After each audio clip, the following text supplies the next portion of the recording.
So I don't know about you, but I was always taught that hard work was the key to success, and that hard work often meant suffering, and that life isn't fair, right? Are these things ringing true? Some messages that we got from our parents and our grandparents. Well, Dr. Kimberly Pendleton is on with me today to turn all of that on its head and upside down. She is a high performance intimacy and leadership coach for entrepreneurs. We're going to be talking about the intersection between pleasure, intimacy, leadership, and entrepreneurship, right? How they don't just exist in different buckets, but they are all actually one and the same. She's about to change your mind about how our intimacy really is what creates our pleasure and our power in this world.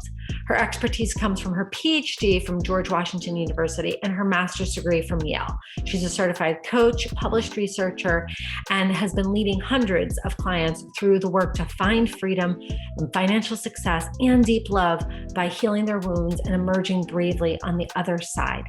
So jump in and join me for today on intimacy, pleasure, and entrepreneurship. And make sure that you subscribe and leave a review on Spotify, Apple, YouTube, and Google Play as well. Without further ado, Dr. Kimberly Pendleton.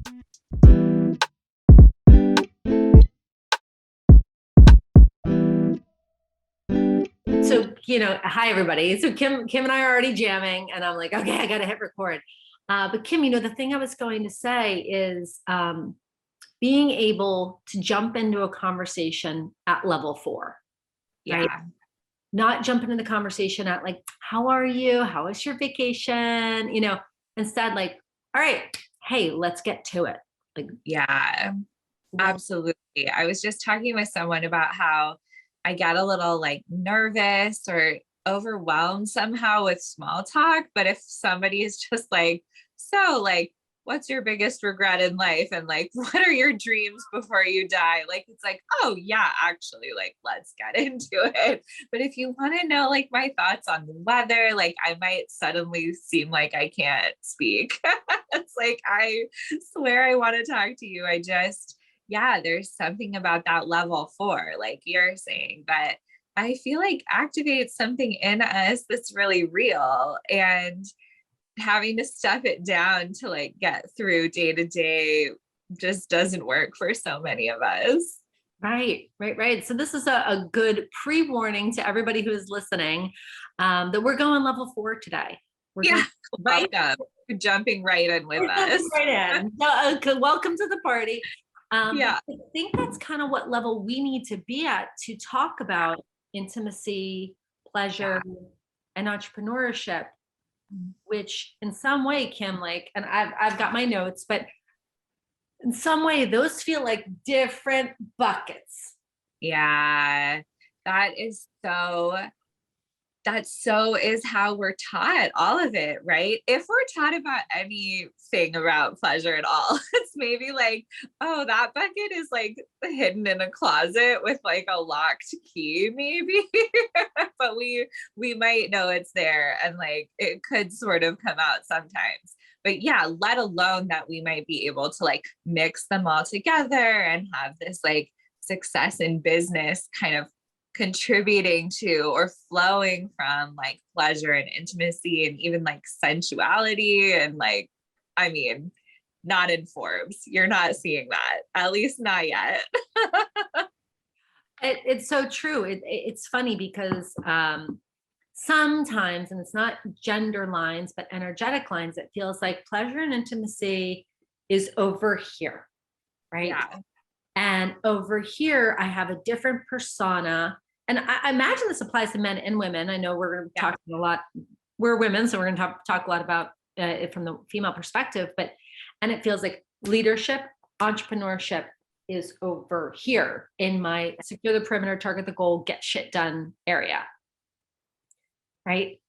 So I'm so excited about today's conversation because I'm so curious, like, how do they, I guess for lack of better phrasing, like integrate or play together?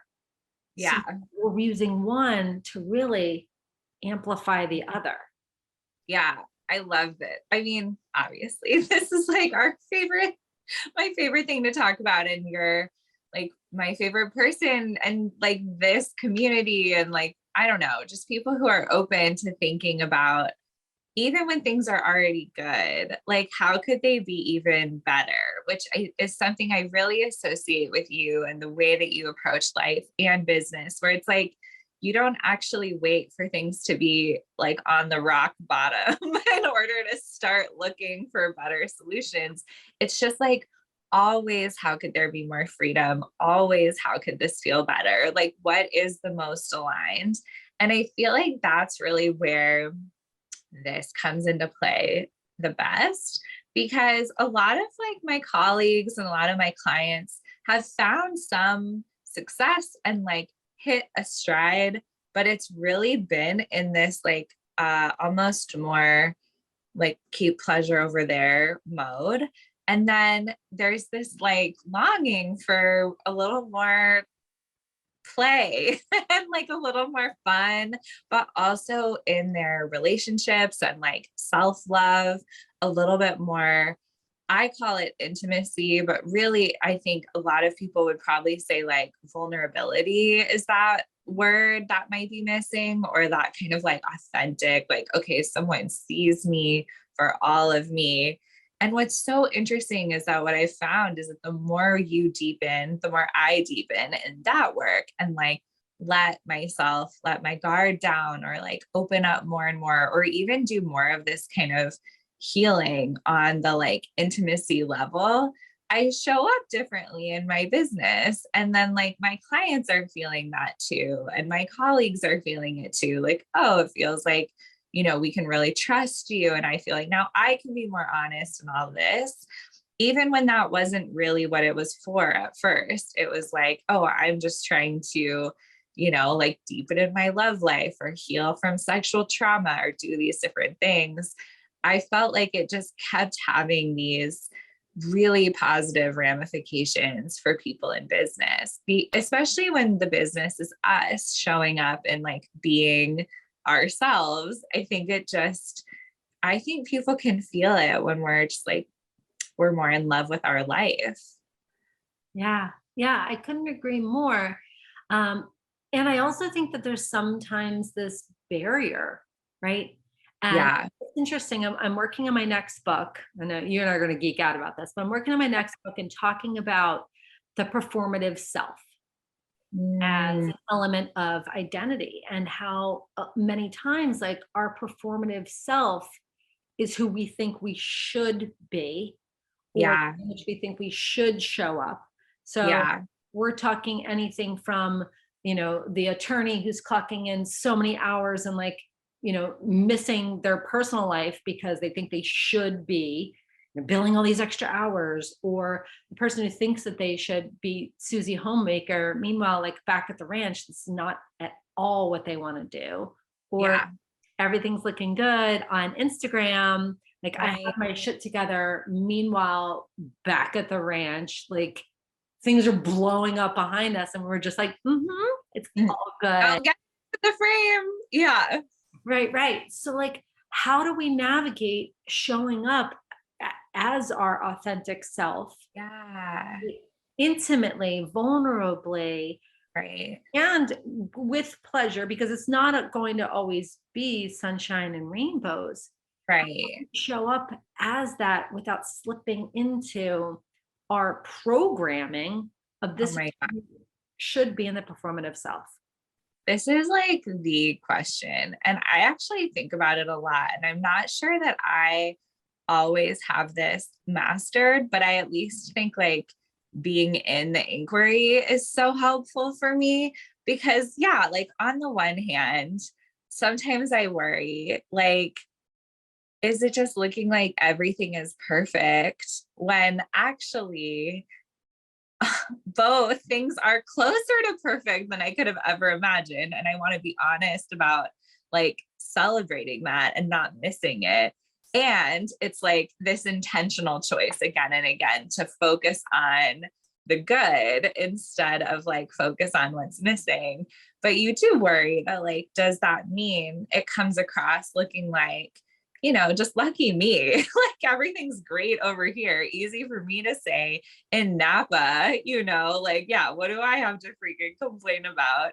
And it's like the real intimacy work in my experience has been like, okay, how do I feel it all and still see magic in it? And so it's been interesting. I think that paradoxically, trauma is like a good window into this, because then everything else feels like it kind of like fits in and is less, it's like less intense. But, I think about it a lot with trauma healing and how pleasure and like coziness, like here I'm in my like Tony Soprano tracksuit and like, just beauty, having flowers and the sun and all these things, that like there's actually so much around that came up for me when I was learning more about trauma healing and what I could kind of offer to clients, especially if they were in a moment of feeling unsafe or triggered or even like distracted by their past, that you could bring someone back into the moment by having them focus on their senses and like, what is feeling good right now? What does your body need? Can you like touch your hair, touch your shoulders?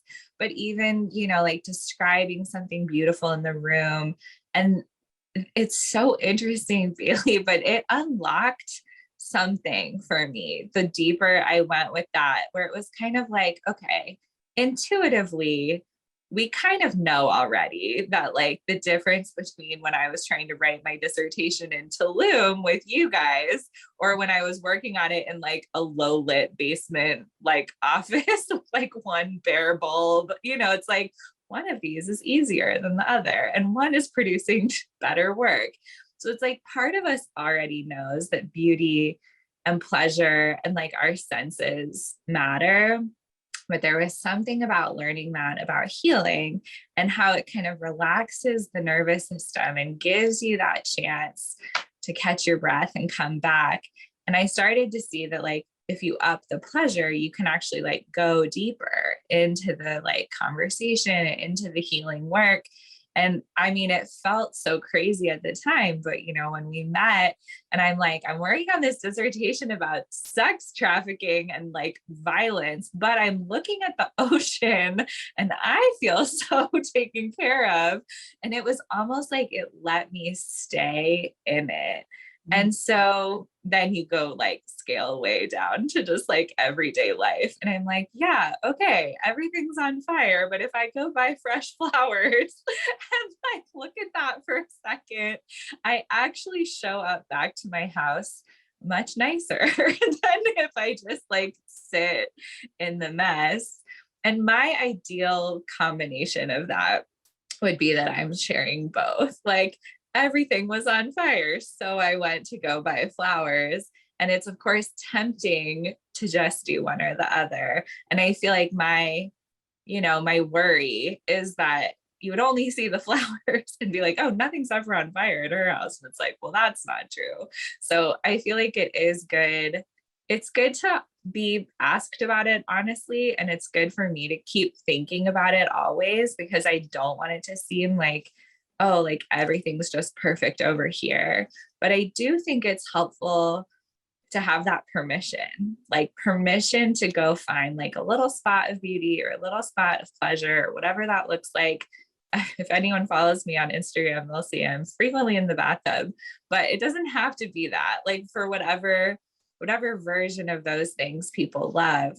But I almost feel like elevating them to their proper place of importance. Like this actually will make you more productive and more, like fun to be around. And also potentially, will help you show up for the hard things a little more resourced. So long winding answer, but super curious about your thoughts too, because I think this is such an important question about like what we edit out and how we show it all responsibly. Right. It's interesting, Kim, when you talk about when we're experiencing pleasure, that we're able to actually go deeper in our healing. And Yeah. relating that to the nervous system, I think you just nailed it right there. Because when our nervous system is on that like high alert, that fight or flight, right? Like Right. we have such resistance to going deeper into the healing because I already don't feel safe. Right. Right. Screw that. I'm not going deeper into anything. Right. Right. Right. Every goal goes up. Right. Understand? Right. But when we increase our pleasure, our ability to access this deeper place of healing, like he just like nailed it. Yeah. And so it begs the question, okay, like, all right, I can pick up what we're putting down. We've got, we've got PhDs and master's degrees, like all saying this is what we need to do here. Right. And then I have to get clear about what brings me pleasure. Do you feel like Oh my God. Totally nailed it. Of like the hardest part of this. right? Yeah. Do they get blocked with that? Do people get stuck on like they don't even know what brings them pleasure because they've been going through the motions of their life? Oh my God. You totally nailed it. Especially when you think about like all the different voices that at least I had, but probably some listeners will resonate with too, from like religion and from society and from work culture and school, that like pleasure is not, it's like a distraction at best, but it might actually lead you to the devil at worst. So like definitely don't pay attention to even like what you want, right? Let alone like if we're talking about sexual or sensual pleasure, but even just like regular, like it's Right. probably all dangerous and devious. Right. Well, and Kim, we just started recording and we started, on level 4, and talking about intimacy and pleasure and, the intersection with leadership and entrepreneurship. And usually on the podcast, we love to share like, what was your journey that actually brought you to that work? Because you're bringing up a good point, Yeah. right? And I know about your journey. Totally. We have some old programming. So how Yeah. do you clear out your old programming? If you don't mind sharing, like, what was your journey to come to the work in which is your purpose? And how did you clear out that old programming? Because I'm sure everyone who's listening has that old programming, whether it's from family or religion or society or, women do this, men do that, this job is expectation. Like, yeah, hit us, sister, because oh my God, out is a big deal because we can't access it unless we try and clear out our garbage. 100%. No, I love that. And, one of our shared mentors, Nisha Moodley, said something that I think about so often when I think about this, which is that even when we didn't buy into things, so much of it has already bought its way into us. And I think about that a lot with religion, actually, because I work with a lot of women, especially around like sexuality and purity and innocence and all this stuff that was like imported in. And even if they aren't super religious themselves, or they are, but they have such a beautiful spirituality, they're like, no, we're good. I'm good. God and I are good. Like everything is fine. And of course, if they've got like a hard relationship with it and trauma from a past with religion, there's just so much programming in there around like what is okay, especially as a woman, that sex and pleasure and desire and any kind of self focus kind of all get mixed together in this like bad woman pile. And the bad woman pile is like pretty serious because of like Eve and unleashing all of the evil in the world, Pandora. We've got like so many reasons and so many stories where it's like, oh, that thing a woman wanted, that sort of doomed all of humanity. And it's like, oh my God, like even if we don't believe this, it's so hard not to have some piece of us that's like, oh yeah, something deep down is like wrong with anything we want. And I remember when I was in my early 20s, and I was like just starting a bunch of things at once. I had just gotten married, and I had just started my PhD, and I just started questioning some of my religious beliefs. And it was sort of like, ooh, choose your own adventure. Like, which one of these is going to last the next decade? And it was not the marriage, like, spoiler alert. But I feel like Right. I started to really notice that, like, deep down, I was like an activist and I was working for a nonprofit, and I had this like really idealistic view, but kind of a cynical view of myself too, that it was like, okay, I'm going to change the world, and I'm going to do that by giving all of myself away. Like, I'm going to get by on as little as possible. And I kind of meant literally. It was like, how little money, how little food, like how little space can I take up? My husband and I were in a studio apartment, which I'm like, well, maybe that's why we got divorced. I mean, just literally like how much less of me can there be over and over. And I thought that's what like a good person did. And I was like, you know, as an American and looking at capitalism, but also like religion, like, okay, get so small. I mean, and if you had told that girl that I would be a decade later an intimacy coach in like a gold and pink like office, like this whole thing would have been like, oh God, you know, she sounds selfish and materialistic and shallow and all the other slutty, you know, like all the other things that were just like bad. And I really wonder about what would have happened if part of my journey hadn't included my body breaking down, because that was the wake up call. And I know for so many of us, something like that is where it's like, oh, holding all the stress and holding all the tension and trying to get as small as possible and like really focusing hyper vigilantly all the time on policing your own desires. I like ended up in the hospital with this mystery pain and like like just weird symptoms. And, you know, not that this is everyone's story, but for me, they were like 100% psychosomatic, because I was just like, eat. And pleasure and beauty and like little doses of even like fun ended up being like my medicine. And it's a little scary for people, I think, when they hear this story, because they do see that like it did mean a lot of things about my life changed. Like I did decide, like, actually, this isn't the relationship that's bringing me pleasure. This is the relationship I thought I was supposed to have. And this isn't the life that I really wanted. And, you know, I think that's like the big fear when our clients come to us, like, am I going to figure out that like I need to change everything? And the truth is, like, sometimes, and sometimes it's like you can microdose pleasure into what you've got, and you don't actually need to like abandon your family and move to a different country if you don't want to. Although if you do want to, we can help you do that responsibly.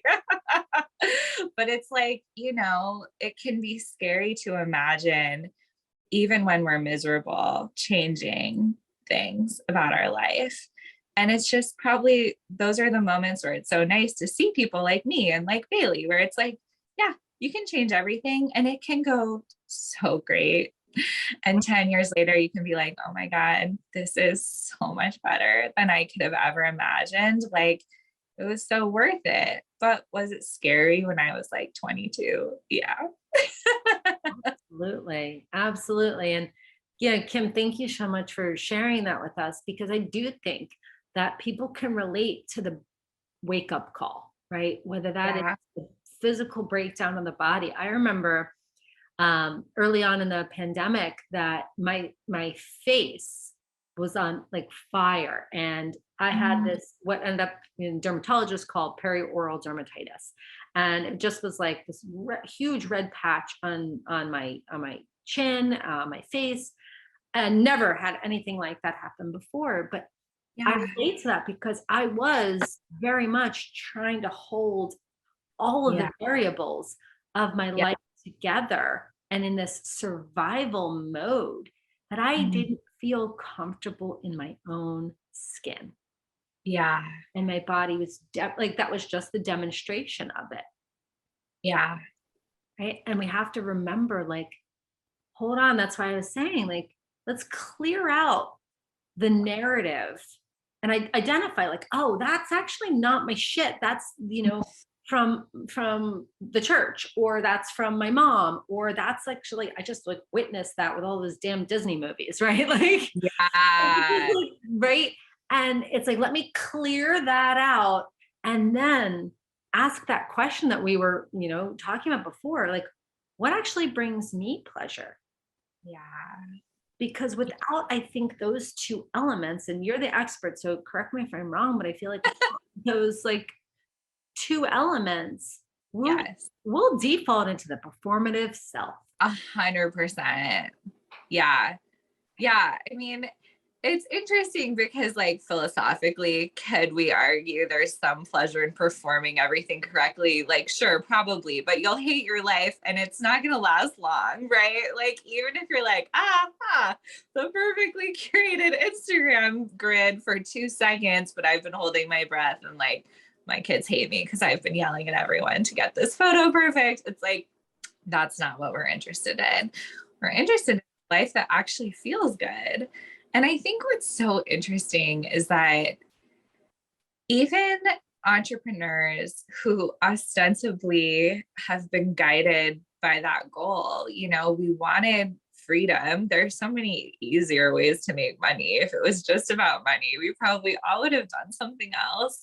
But for people who do feel led to create and like build something and do it on their own, or even to work with other people who are doing it on their own, but still there's that like element of risk and freedom, like it's all worth this. But there can be still that feeling from like 9 to 5 America that like snuck in somehow of like, but no rest. It's like, what? Wait, we changed everything, but we kept this one part that sort of feels like shit. Like that was maybe not the move, but we didn't do it on purpose. Right. Absolutely. I remember very early on, and gosh, I mean, I've had my business going on 9 years, but I remember very early on, um, setting my days up that I was going to be working Monday through Friday, 9 to 5, and like working through like a lunch hour, Yeah. and dutifully going through what I thought was how it was supposed to be. Yeah. And then I actually, a friend of Nisha Moodley's, Sarah Jenks, I remember going on a retreat with her, and she was just like, hold the phone. You don't Yeah. want to work at night, don't work at night. You don't want to work on Friday, don't work on Friday. Oh my gosh. Permission slip. It's funny. I'm also writing about those. I think that's like chapter 3 in the book, but it was a permission slip. 100%. And I was like, wait a second. Like, what do you hold on a second? You mean I don't have to take the old programming into the new choices and decisions in life that I'm creating? I Well, love that. like, what else can I change up? I know. Like, what if all of this we got to question, like, what is the way we want to feel here and here and here?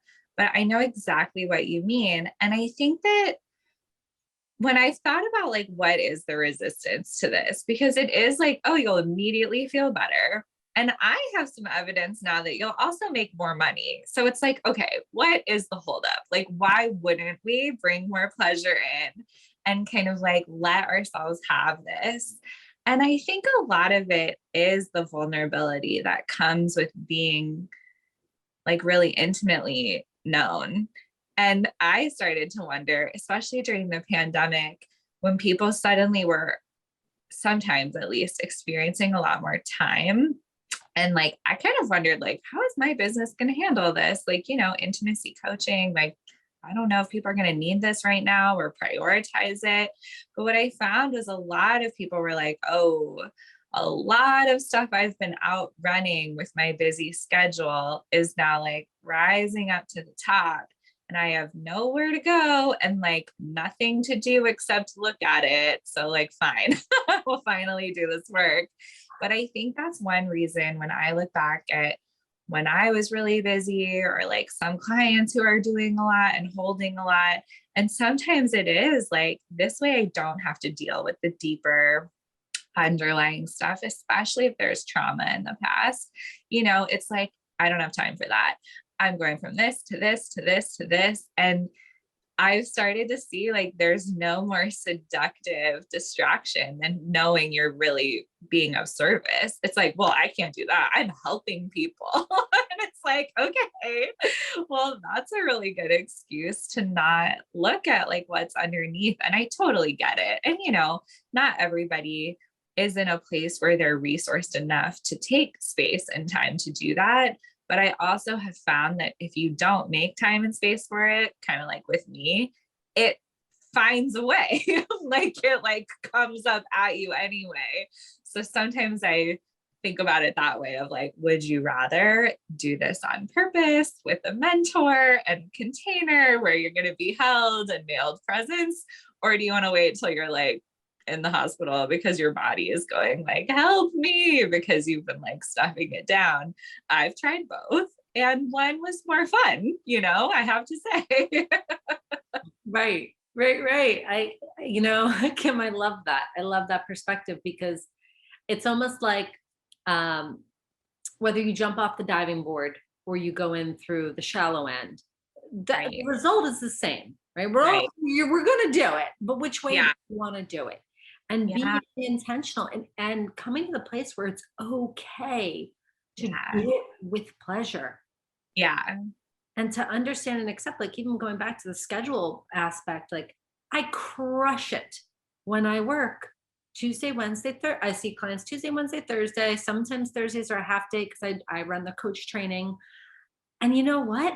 I get so much done in those 4 or 5 hours. Yeah. And I love what I do. Yeah. And I keep loving what I do. And it's not a brag. And I actually I've been writing a lot lately, but I wrote a blog on this. Like, I'm not lucky. I mean, Kim, I love you and I think you're fantastic. You're not lucky either.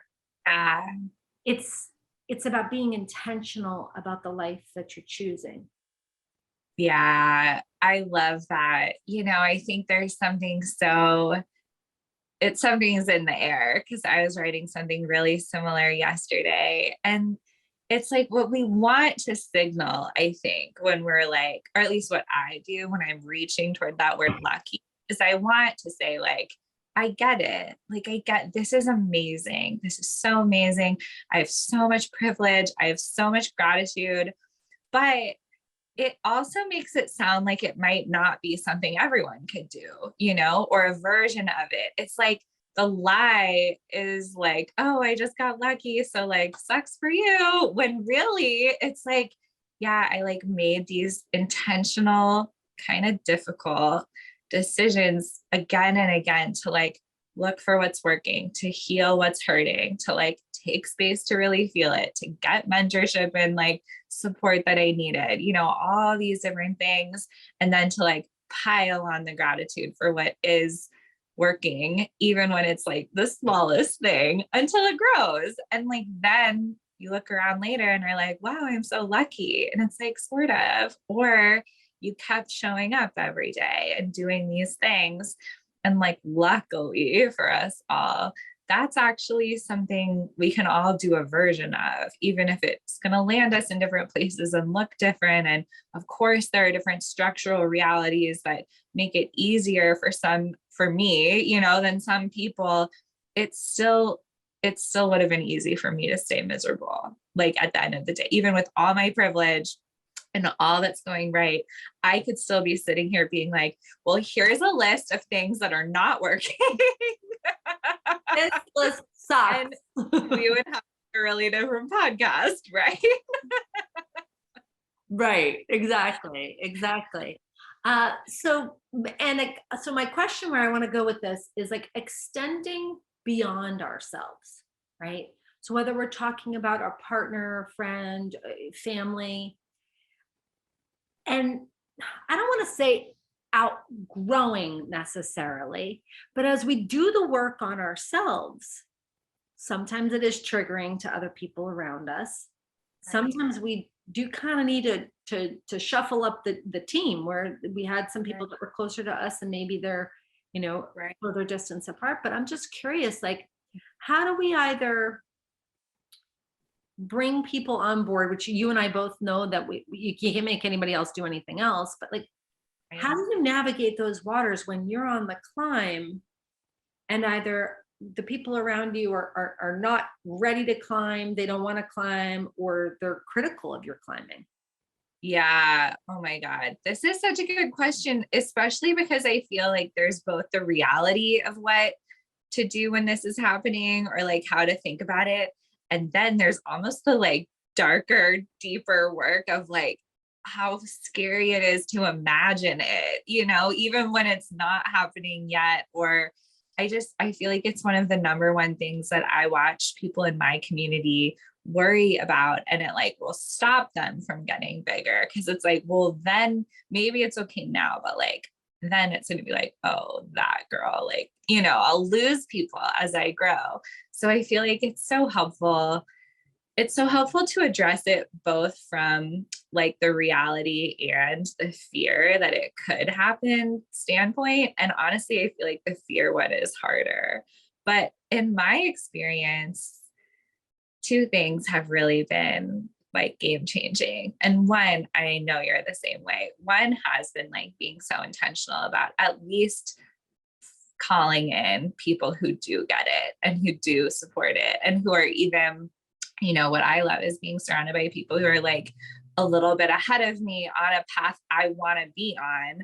So I can just like rub up on their energy and beliefs and what are they doing. And there is something so true about that. Like, if I see it around me, it starts to feel so possible. Like, even just hearing or knowing that there are women like you in this industry who are doing this work and are amazing moms and are kind of living this life. And I'm like, oh yeah, like, okay, great. Vision board. Like, that's what I want. And I love proof that it's possible.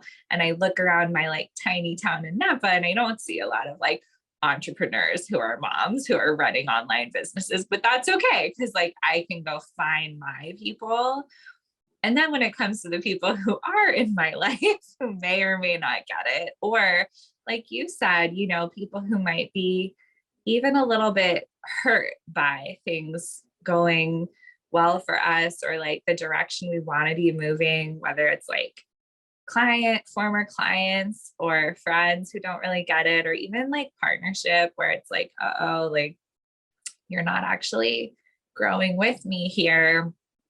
I have found that really giving myself permission to feel it all and to feel the like, oh no, like disapproval, I hate this feeling, like just be in it.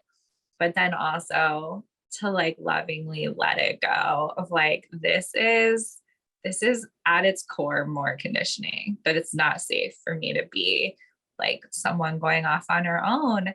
And it's just not true. Like maybe 1,000 years ago would have been true that if the tribe didn't approve of me, I'd die, but it's not true right now. Like I'm fine. I can be like, I don't love this feeling. And I'm sorry that I hurt you in this way. Or like, of course it sucks that now my prices are higher and like my very first clients can't all come with me. But I also have to just keep believing that like deep down, it's a greater service for even those people who feel left behind to feel activated or triggered by what is possible. Mm-hmm. And I think about how like, it's not my favorite way to inspire people. I like it better when they're like loving it. But even if I'm inspiring someone by kind of making them mad, like whatever, you're welcome. That might be part of your journey.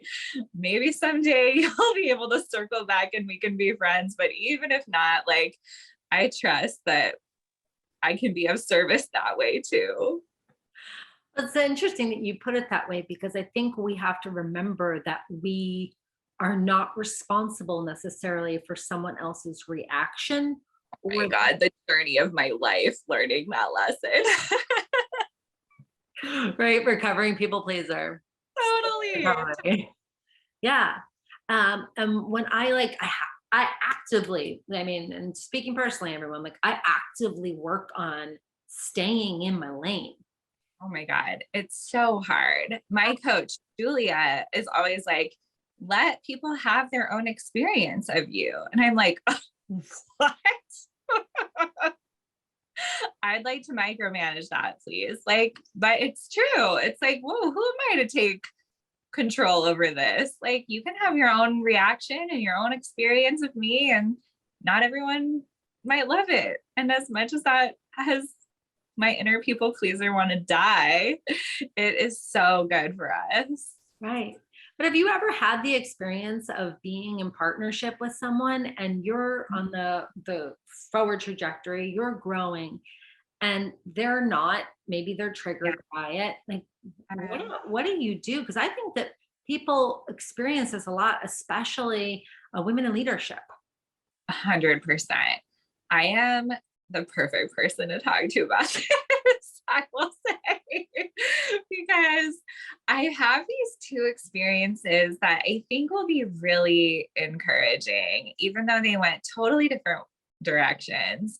But, like I have friends who have like the dream partnership and they facilitate retreats together, and like their husbands or their partners are like on the exact same spiritual growth page. And I'm just like, oh my gosh, that looks amazing.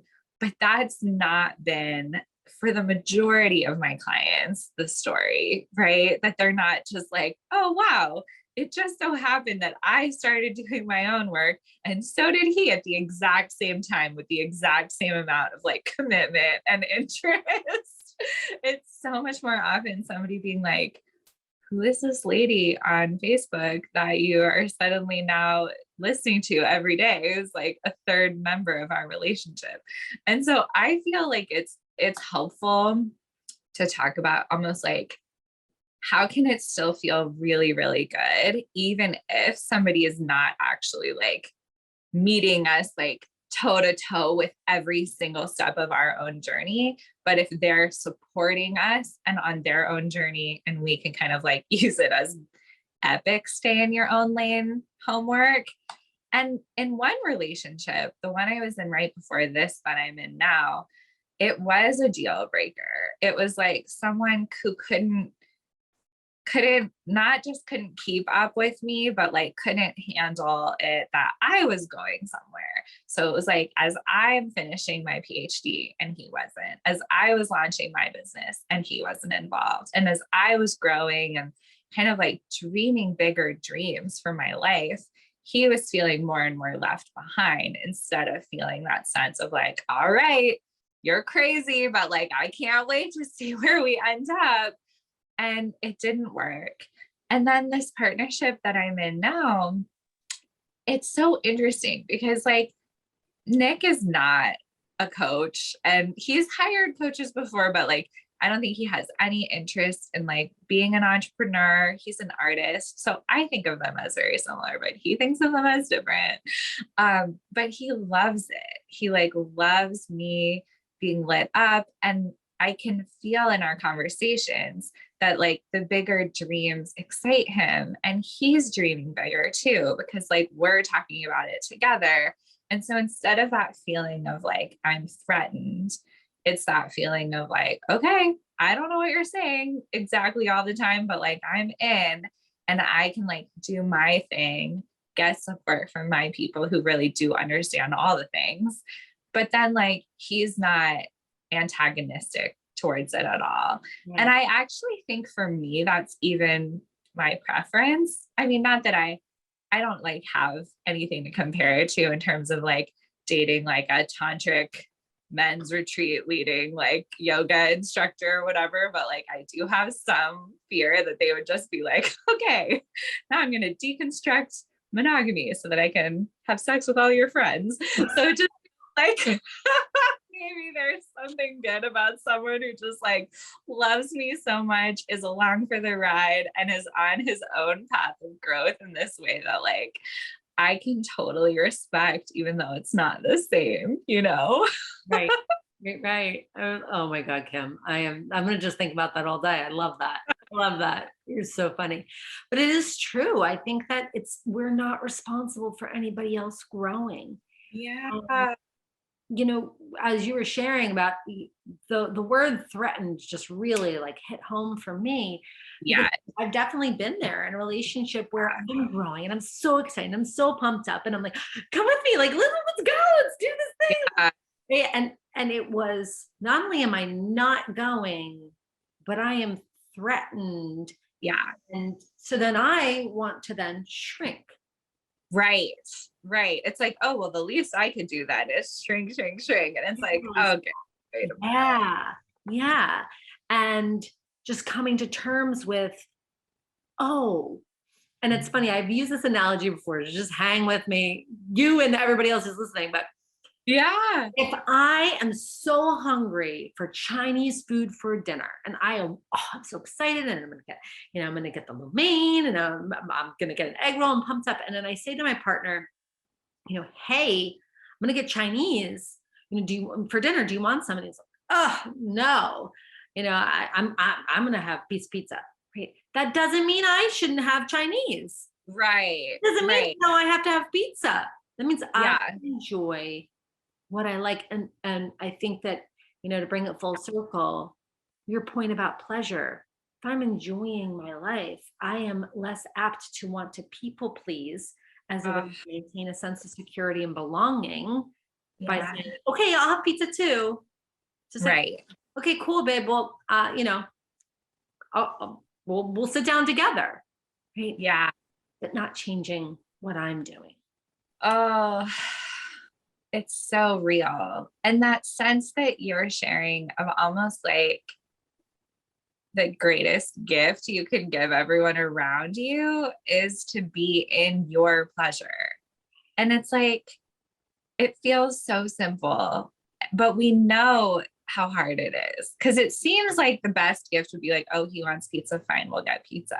And then like, I'm kind of grumpy. It's like, no, be like filled with your own pleasure, filled with Chinese food, filled with like gratitude that you can like do what you want and show up like the most fun partner to be around right now. Not that it has to be all fun and games all the time, but I think it can be so much more often than it is if we just were like, I'm gonna do what I actually want. Yeah. Yeah. Oh, I love it. I love it. We can talk for hours. We really could. No, this was so great though. And I see it having a huge ripple effect, on all of us, no matter how it works, from like taking your coaching calls outside to like taking the day off to just not even do anything but refuel to like phone-free date night, like whatever it is that just like gives you back some of those pockets of pleasure, so that then when you do show back out to the world, you're like the most juiced up version of you. People can't get enough.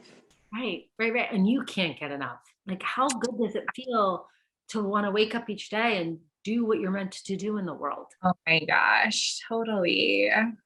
Right. Oh, I love it. I love it. So Kim, people want to continue the conversation with you. Where can they find you on the internet? Tell the people.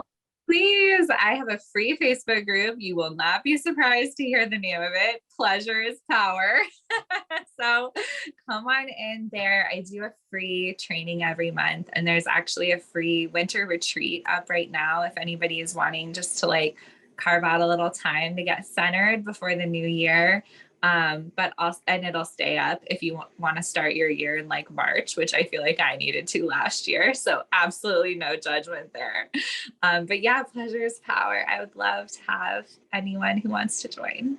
Awesome. So we'll throw that link in the show notes, and you'll find Kim hanging out on Facebook, on Instagram. So we'll put all those links on there for you guys to continue the conversation. But Dr. Kimberly Pendleton, thank you so much for being here with us today.